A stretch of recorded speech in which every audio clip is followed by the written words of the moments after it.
but still some good things happening. So tell us about them. Okay, thank you, Frank. That's been a real problem. We're sorry to have not been able to hold the meetings that we usually hold for an extended time period. In fact, we had scheduled and intended to start this month in January, but because of the increase in the Omicron virus, why we weren't able to do it. Typically, quickly, the Malheur Country Historical Society is a 501c3 historical organization, and our practice is to hold monthly meetings where we have speakers, and we preserve those records and those the information, the historical information.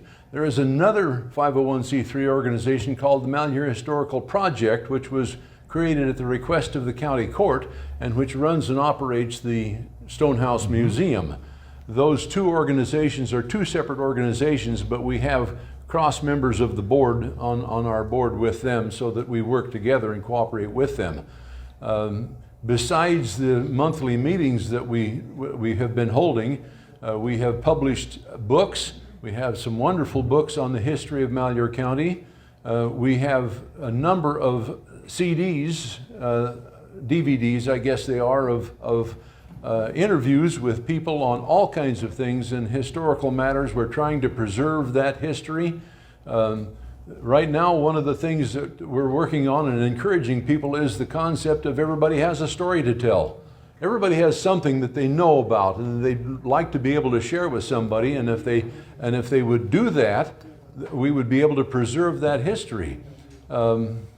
The other thing that of significance to the Historical Society is that we have acquired the old First Bank building right across just a block through here.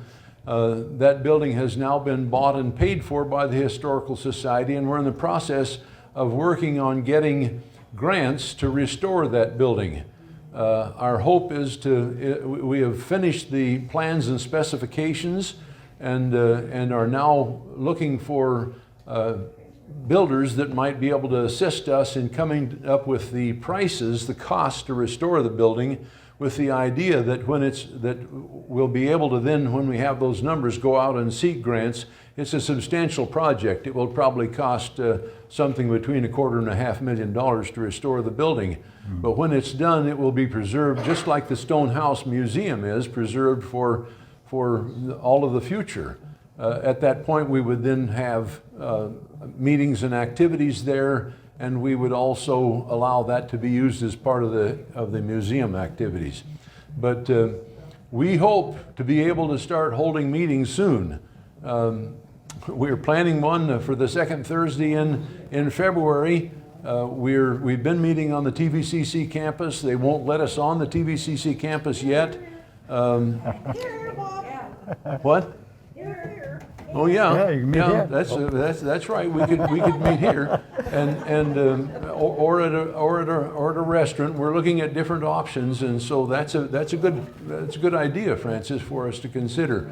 But we want to get back to holding those meetings, and every time we do, we have a speaker, and that speaker is videoed, and then we preserve that video, and it's made available for purchase. You can go to the drugstore here in Vale and buy those videos. They're available.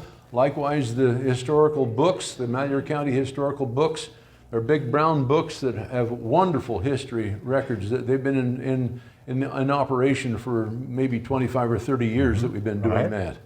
So that's in a nutshell what it is, Frank. Tell us how membership works for your organization.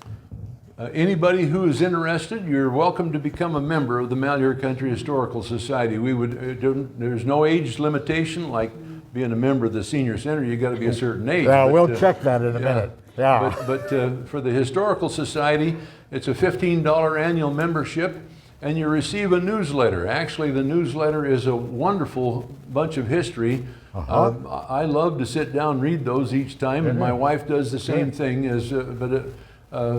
What I've taken to doing and what I encourage people to do is to become a member, and then I bought memberships for all of my kids. So they're all members of the Historical Society too, and that gets them that membership newsletter, monthly newsletter. And it's not an arm and a leg. How much? $15. $15, all right. What was it? $10 here. $10 You see? here, okay. What a bargain. Irene, come right over here. This is kind of impromptu. We are here at the Vale Senior Citizens and talking about memberships too. Tell us how people can join this entity. The We Senior have Citizens. sign-up sheets, and you put your name down, your address. If you want to participate in an activity, you can make mention of that. Then you give us your money. Okay, only 10 though, $10. Right, only $10. Okay, It's a bargain. bargain. And we'll give it to Frances because she is our treasurer and she does well. Bonnie then records who are the members, That's secretary, right? Okay. so we have an accurate count and we know who's part of our group. Okay. Again, positive things going in our community, and a report today from the Vale Senior Citizens, and this is your annual meeting, right? Yes, sir. Okay, and you're getting ready to go again for the new year 2022, and we hope, God willing, it will be a better year for all of us, right? Hallelujah. Hey, Thank you. all right.